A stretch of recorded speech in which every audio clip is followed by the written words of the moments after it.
Meron akong ano, hindi na minawala dito sa nakalagay dito sa bag ko yung pampasorte.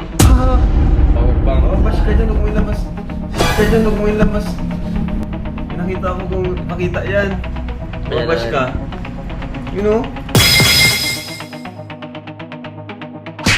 So yun mga kalingap, ngayon po is Saturday and ito po yung time kung saan kami kakasama nila Benty Boy, nila Kuya Jason. Bihira ko na lang po siya makasama, sobrang tagal na po yung huli namin po sa na palagi. Kumbaga ngayon, at least ngayon, meron na every Saturday ay magkakabanding kami. And ayun, kasama natin ang grupo guys, marami lang absent. Wala po si Edu dahil birthday po ng kanyang papa. Sila Dan po ay sililipat ng bahay. Si Jones po ay inuwi naman na Kamsur. Kami lang po magkakasama ngayon. 5 lang po kami ngayon guys. Parang katulad doon ng dati, small group. And nandito tayo ngayon sa Rachel's Cake para mag-lunch. At ngayon guys, sa vlog na to, kasama natin si Mr. Benty Boy. At siya ay ating ipapag-grade mga kalingap. Ayan po, may dala siya palaging bag eh. Nagtataka ako kay Kuya Jason kasi bakit hindi niya mawala yung kanyang bag sa kanyang katawan. Kuya Jason, di ba aware ka naman sa bag grade? Na-bag grade na kita dati, di ba? So, pero sobrang tagal na nun. Kaya ngayon mga kalingap, ibabag-grade natin si Kuya Jason. Ano ba yung pagkakaiba ng laman ng bag niya dati? Mr. Benty Boy Prime sa Benty Boy latest version. Kayo mo lang yung pinagbago bukod sa katawan. Kasi doon dati payat ako eh. Ngayon, diba? Pero ang meron akong hindi na minawala dito sa nakalagay dito sa bag ko yung pampasorte. Kumbaga meron na sa bag mo na kumbaga agimat mo yan. Oo, na hindi ko tinatanggal simula sa puro. Grabe. So, ayun guys, alamin natin kung ano yung laman ng bag na hindi matanggal-tanggal ni Kuya Jason dahil yun ay ang kanyang agimat or pampaswerte. Ano to yung mapag-grade ka ngayon? Oo. Okay lang kuya. Dapat nailipat ko, natanggal ko muna yun. Baka may hindi ka pa na itatanggal dyan. Hindi niya kailang wala man ibang mga importante man ito. Malaki lang tingnan pero hindi man ang Okay laman. So guys, ayan, mag-grade natin si Kuya Jason. Let's go. So ayun mga kalingap. Kuya Jason, ikaw na magkuha isa-isa nung gamit mo. At pag ako magkuha, baka may maibulsa ako ay. Hindi wala man mga importante lang ito kasi ito yung dinadala ko talaga araw-araw kasi hindi natin alam baka sa daan may vlog tayo. May kaya parang kung ano talaga yung kailangan. Minsan mabilis malubat ba yung cellphone. Madala na ako power bank. Sige.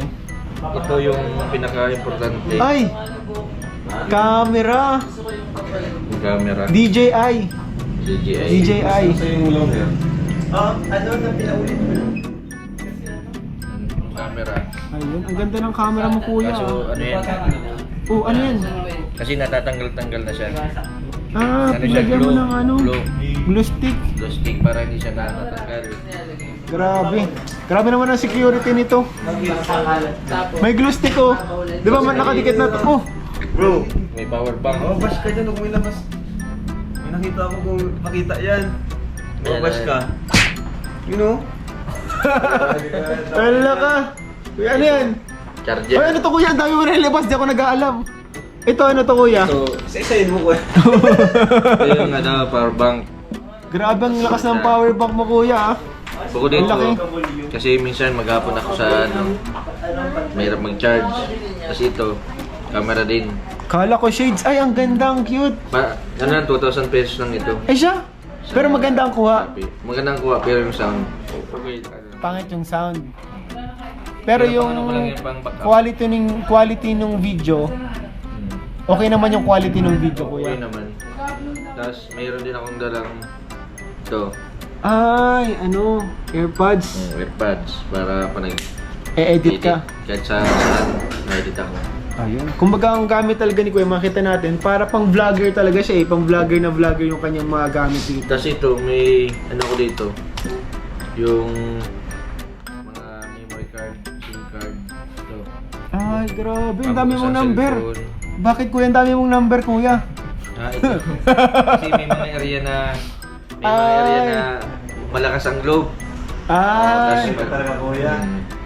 Hindi doon sa babae ito, hindi ito. Hindi pala yan. Nung unang panahon yan, isang style nila na palit ka ng SIM card, tapos ipapangalan mo, imbis na babae, lalaki para medyo Hello, di ko alam yun ha. style yun. Pero sa kanya, ginagamit niya yung maraming SIM card dahil depende sa lugar Sa kung ano lugar, yung signal. kasi minsan malakas ang globe, mahinang smart. Ayan. Hmm. Pero sa mga SIM card kuya, ano yung pinaka nagagamit mo dyan? Yung pinaka malakas yung signal? Ang nagamit ko minsan pag nandito sa bayan, smart. Oo. Pag nasa bundok, globe. Globe? Kaya may globe ako dito.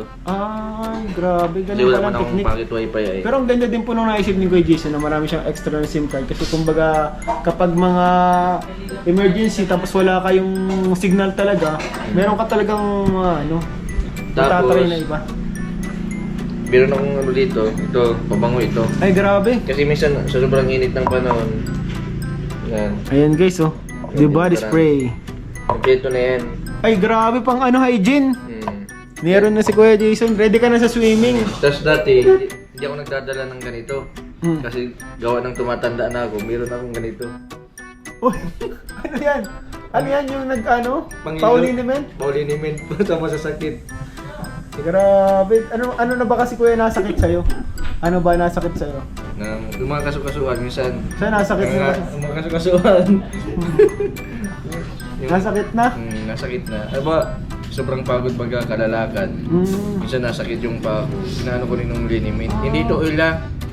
Dito pang dito pang aplas. Yung dito na. Ano, iniinom yan? Ano siya yung pang relax lang. Oo. Tapos, Relaxing oil. relaxing oil. Dito pa. Meron din akong dala ng ito, speaker ito. Speaker yan? Grabe. Ang cute naman ng speaker ni Tapos, Kuya.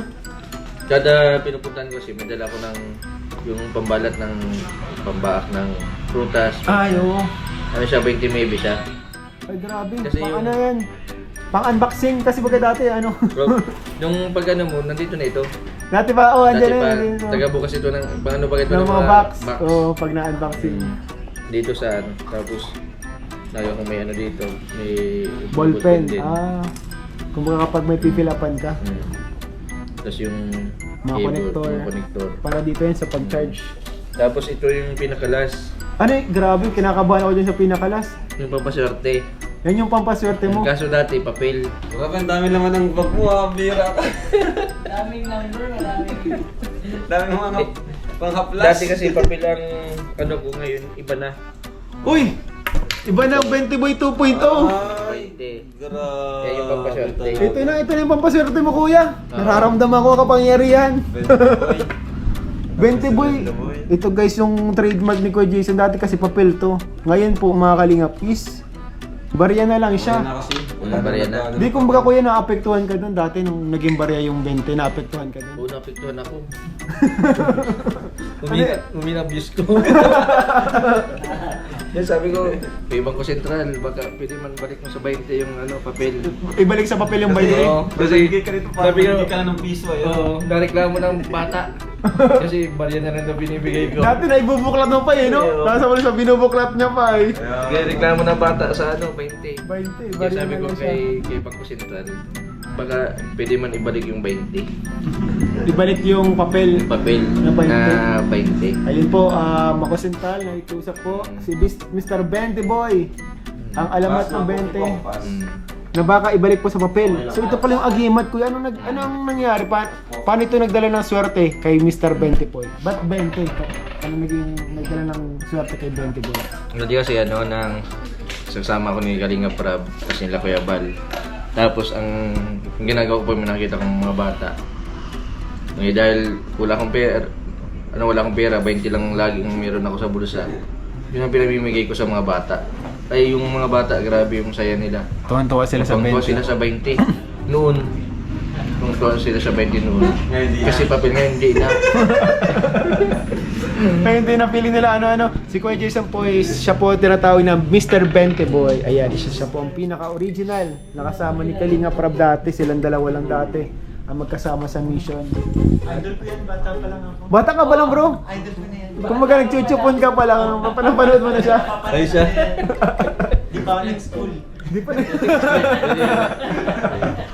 Idol, grabe. Pinapanood, after ko manood ng Coco Melon, nakikita ko si Benty Boy ako.